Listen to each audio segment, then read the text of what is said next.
Welcome to the last installment in the series on how to improve your government proposals Pwin. Master the formal and informal proposal reviews. Let's talk about the usual color reviews. You have to master the pink team, blue, red, green, gold, white glove review, and other colors of the rainbow. And generally, the key skills involve review logistics and review facilitation. Logistics kind of pertain to using a checklist to ensure that you don't miss any steps, making sure that you do everything consistently. For example, you send the RFP to everybody you just send it to, you send the invitations out in time to the reviewers, you coordinate with the right kinds of reviewers to make sure that the best ones are available for the day when you set the review, and many other steps. Facilitation pertains to getting the most from the reviewers, understanding how you're going to train the reviewers, what you're going to require from them, how you're going to relate their comments to the team, how you're going to consolidate them, how you're going to address the comments, and so on.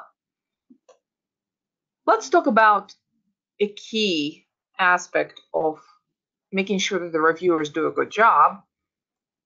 How do you prevent them from making some pretty bad mistakes? And let's talk about those mistakes. Number one, I find, is ignoring checking the proposal against the RFP evaluation criteria and other requirements. A lot of reviewers simply read the proposal instead of emulating the government reviewers. Essentially, you want to make sure that they understand, hey, the proposal reviewing process is not just critiquing a piece of prose with some graphics. I know that people know that intellectually, but a lot of the times the RFP is nowhere in sight, and they're just reading the proposal as if they knew all the requirements. Another one is correcting grammar and typos. You probably all have encountered that from the reviewers, or even criticizing the aesthetics of the graphics when the team of the graphic artist hasn't had a chance to render them yet.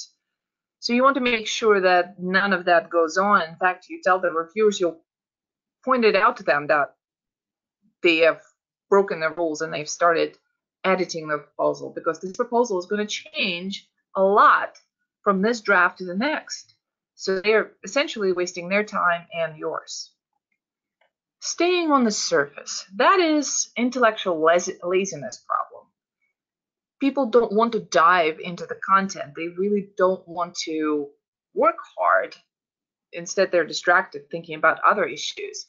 And you want to make sure that that's not something that you allow in your review. You want to make sure that people come in and they're prepared and they're mentally warmed up to dive into your proposal. So that's done some through training, making sure that they wrap their brains around the content, training them up on what it is that you would like to see out of them, and so on. A lot of times reviewers offer only a handful of comments instead of a thorough scrub. Like you'll leaf through the proposal and you'll see a comment here and a comment there 2 pages later, and a few pages later there's another comment. Or maybe they started out page 1, page 2, page 3 with lots of comments, and then it just completely died down and tapered off towards the end. It's not very helpful to you. You want somebody to truly tear your proposal to shreds and give you a really good critique on what you're doing, meaning that they truly got into the content, got into the heart of what you're offering. Some people criticize without offering a specific solution. This just doesn't read well.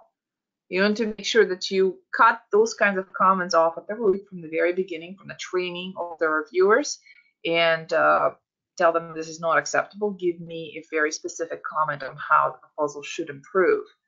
And also, just the opposite end of that spectrum, issuing a blanket positive statement that reads well. Some reviewers literally drink that positive Kool-Aid and they just want to compliment the team. Oh, you've done such a wonderful job. And again, this is a function of staying on the surface, because anything, even great product at that junction, could be improved.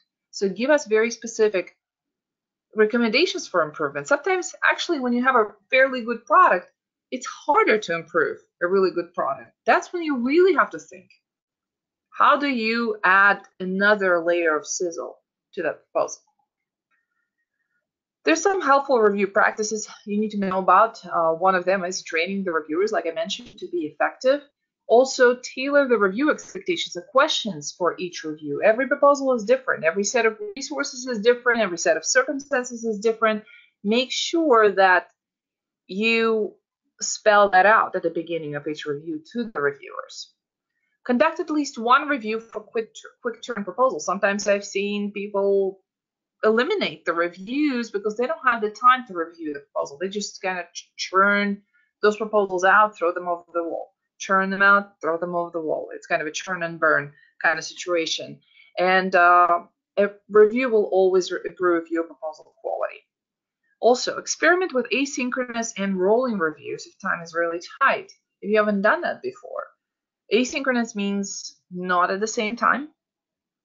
So some reviewers may not be available at the same time as others. As long as you manage the version control, you can get their valuable input as well and work with them closely. Also, rolling reviews is basically giving the reviewers the sections that are ready and still working on the sections that aren't, which enables you to take advantage of their time and their review expertise while you don't stop the work.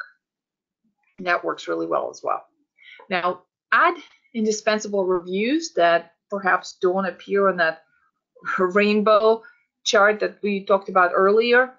In-process reviews. In-process reviews help you sustain progress as a proposal manager or any other member of the proposal leadership.